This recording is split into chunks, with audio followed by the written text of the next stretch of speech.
بسم الله الرحمن الرحیم. لا اله الا الله محمد رسول الله. مو په خپل شاد راځو راغلی یو، موږ نه چې ظالم شته، نه موږ چې څه شته، اندای مو میړونه دي، اندای مو خونې دي، اندای مو میاندې دي، اندای مو پلرونه دي. مو دې کلمې لاندې ژوند تېروو. مو دې اندي دین پسې راغلي یو. مو دا تاسو ته واده درتللو دا تاسو خپلې خونې والا سره راغللو که پردیو سره راغللو؟ مو خپلې خونې والا سره وو. بیا واده نه بیا کوم ځای ته راغللو؟ بیا لیځایو ته. لیځای ته دا وړکي داسې ځای راغلي وو که تاسو اوسې پړشنور نه بغداد نه راغللو؟ نه مو خپله راغلي وو، وړکي موږ نه دي راغلي. نه ستا ته نه پښتانه د تاسو کور والا دغه خبره کوي څه دغه جلکې چا ویر کړي دي، چا په ترو دا جلکې دغه وړکو سره لوړې دي، دا تاسو چا ویر کړي یو که نه؟ نه مو چا ویر کړي یو، مو خپله په شا د رازو راغلي یو.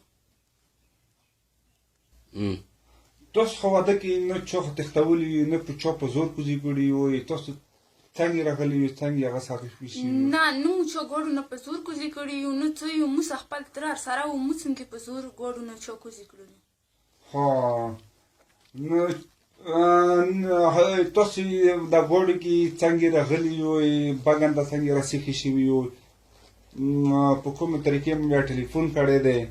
بګن ته مو روغلو، بګن نه بیا دوی وړکو سې مو ټلیفونونه وکړل، موږ ته بیا بګن ته راوغل، بیا مو ګوړو کې کېنولو، بیا مو نه یو خبرې چې مو چې ته به ولي. بګن ته تاسو سپرلی ګوړو کې راغللو که سپیشل ګوړو کې راغللو؟ مو سپرلی ګوړو کې راغلو. پرتکله مو عدالت کې واده شوی دی، دغو خبرو خبر ته وغواړه.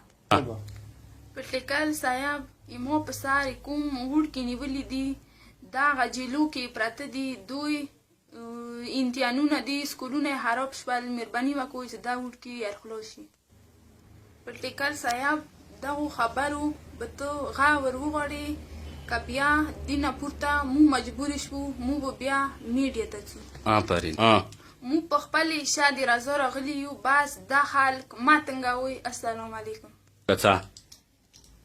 بسم الله الرحمن الرحیم. لا اله الا محمد رسول الله. مو په خپلې شا د رضا راغلي یو، نه مو څه چا زور کړی، نه مو څه چا ظلم کړی، مو په خپلې شا د رضا راغلي. خو تاسو کومه نه په خیر راغلي یوئ؟ مو راغلي یو بغداد نه راغلي یو، پړچینار ته واده ته، واده نه بیا مو وراکې راغلي یو لیځایو ته.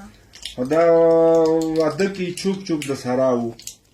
واده کې مو تره وو، تره زامن مو ورسه. تاسو خو چا په زور نه وو کوزې کړې زبردستۍ سره؟ نه مو څنګه چا په زور کوزه وړي، مو تره سره وو، مو تره زامن سره وو، وراکې مو خپله راغلي یو.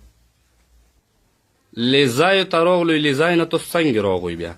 مو لیځای ته راغلو، مو لیځای نه ووتو روډ ته، مو روډ کې ګوړ کې کېناستو، مو لاړو بګن ته، بګن نه مو ټلیفونونه وکړه دغو وړکو ته، دا وړکي مو چې راغل، دغو وړکو سره مو ګوړو کې کېناستو، سپرلی ګوړو کې مو بیا نه یو خبرې چې مو کوم طرف به ولي یو. پرتکل صاحب مو په سر د کوم وړکي نیولي دي، سکول والا دغه مهرباني وکړه چې راخلاص شي. پرتکل صاحب مو په دغو خبرو باندې غور وغواړه، که غور دې نه وغواړل بیا میډیا ته ځو.